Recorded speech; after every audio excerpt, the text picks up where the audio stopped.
Losing weight, but your hair is shredding like crazy. Clinically, I see this happen. I would say it's pretty uncommon, but there are a lot of reports out there on people having alopecia or hair loss.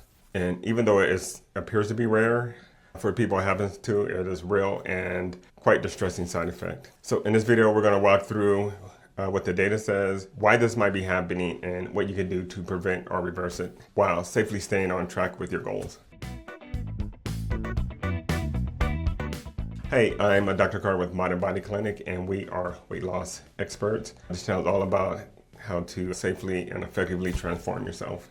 Why does it happen in the first place? Well, there's a few different things that we look at. So before GLP-1s became popular, this is something that we definitely saw. It is called telogen effluvium. It is basically when we have premature hair loss and results.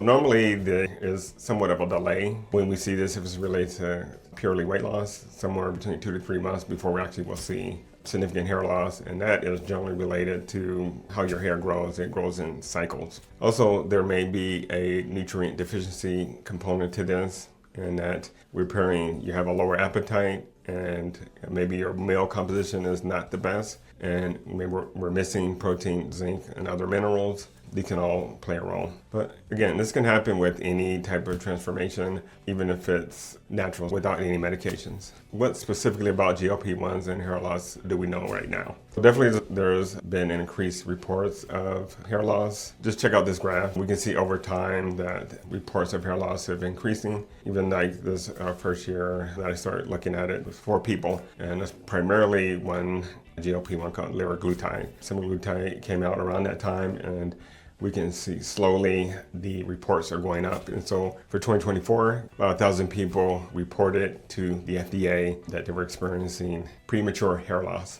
Now, what we also want to do is compare that to how many people are taking the medication, of course. The graph looks very similar in that very low usage, and it kind of just balloons up over the last 5 years.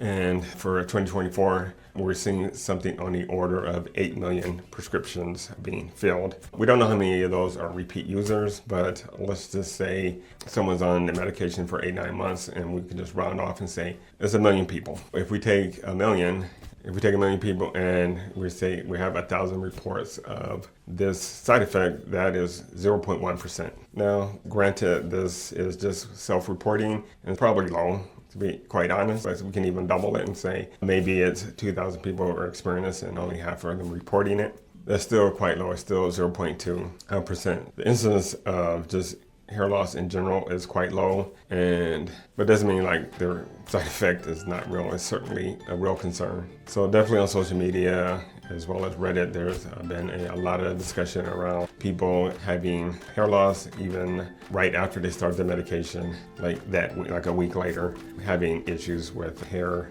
or it getting worse. So what's going on? A few different things. One is a nutrient deficiency or a stress response to what we're doing to lose the weight. The other possibility, actually several things that could be going on also. A common thing we see in medicine is one thing gets treated and it shows something else going on, meaning it unmasks or shows what's going on that was not seen before. It could be like the medications are showing that there's some underlying issue and you probably would have had the hair loss anyway and just beating it up, or showing that it's there. Also, it could be that the medication is directly inhibiting the follicle by some mechanism that we just don't know yet. Now, anytime a medication comes out, and there's certainly going to be things that they didn't see necessarily in a trial.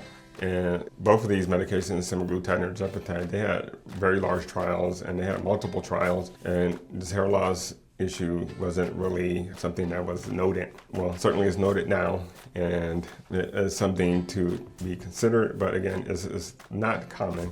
There are some studies since the trial that looked at hair loss, and interesting, it ranged from anywhere from 0.2 to 0.6% of people experience hair loss. Now, these are small trials, but that was the number. Seemed to be a lot higher in people who are on oral semaglutide, interestingly. If we're experiencing, now that we know that, we can take some preemptive strategies if we're concerned that we might be someone that is going to experience hair loss, or we just don't want to have it happen. A couple things, there's 5 nutrients we want to make sure that we're addressing.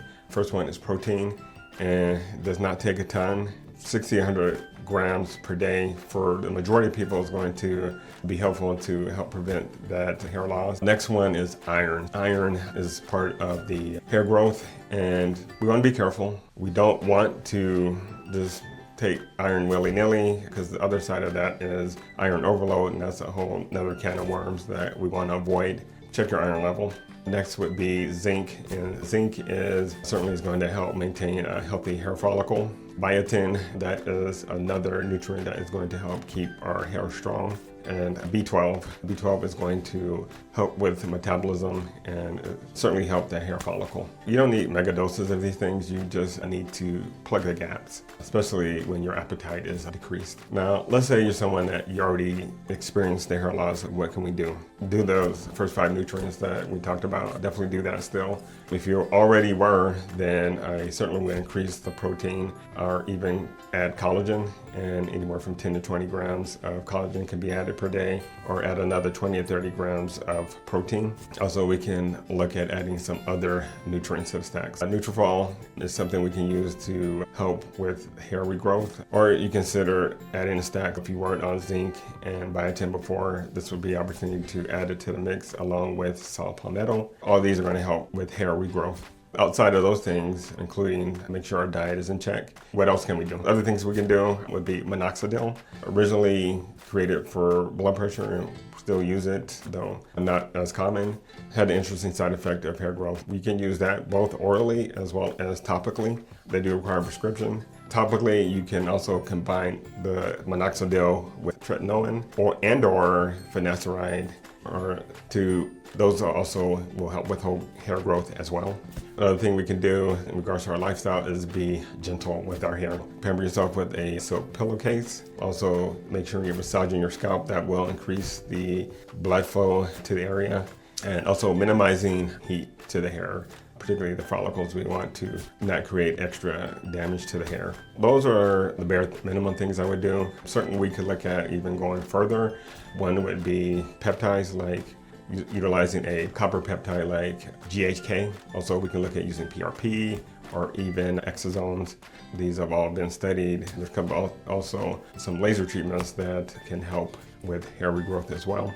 I do see some hair loss in our practice, but again, it's not something that's common at all, and it's certainly not a significant amount. The vast majority of people have their hair regrowth. In fact, I haven't had any of my clients tell me that their hair didn't come back of those who've had hair loss. Don't panic. For the most part, it is reversible. At the time, I would say probably not reversible if it was unmasking something else that was likely to happen anyway. If it is prolonged, like 3 to 6 months, then certainly you deserve an evaluation, and that would include looking at your thyroid function. That would include looking at the iron and vitamin D, as well as making sure there's not some autoimmune disease affecting you, especially if it's patchy or a severe amount. That certainly suggests something else is going on. Hair loss during weight loss is, whether it's from the diet, the stress, or the medication, it's real. But usually it's fixable too. What we want to do is support your body, monitor for changes, and stay focused on your long-term health.